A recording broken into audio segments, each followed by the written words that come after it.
हाय सांग माने आम स्वप्न जगतर चैनल को आपण मानक स्वागत। आजिर कहानी एकतारे शक्ति। गोटिए ग्राम रे जणे बुढ़ा चाषी रहुतिले। तांकर 4टी पुत्र थिले। सेमाने सबु बेले झगड़ा करुथिले। बुढ़ा बापटी बहुत चिंता और दुखित रहुतिला।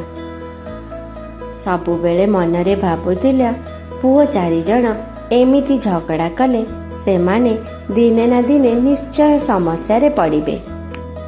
एही समस्यार समाधान पाई सेही बापटी एक उपाय भाबिला।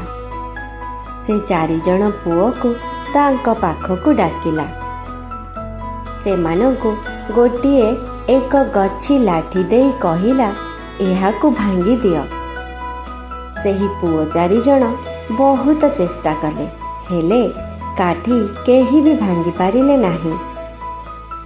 किछि समय परे बापा गछि लाठीरु लाठी गुड़ी को अलगा करिदेले। समस्तंकु गोटिए गोटिए काठी देले एवं सेमानंकु कहिले एबे एहाकु भांगी देबाकु।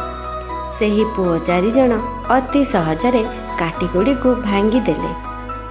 बापा तांको पुओ मानंकु बुझाई कहिले, देख मु तुम मानकु कहिबाकु चाहे, जदि तुमे माने एकाठी रहिब ताहेले कौनसी शक्ति तुमको हराई पारिब नाही, किंतु जदि तुमे अलगा हेब ताहेले सहजरे हारी जिब। बापांको उपदेश 4 पुओ माने बुझिले। सेमाने आउ झगड़ा न करी नूतन रूपरे निजर जीवन आरंभ कले।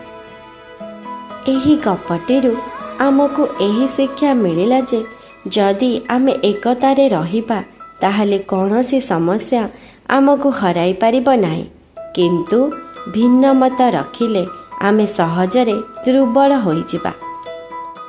मोर जदि एई गपटी आपण मानकु भल लागिछि, आम स्वप्न जगतर चैनल को लाइक एंड सब्सक्राइब करंतु। Bye bye, thank you.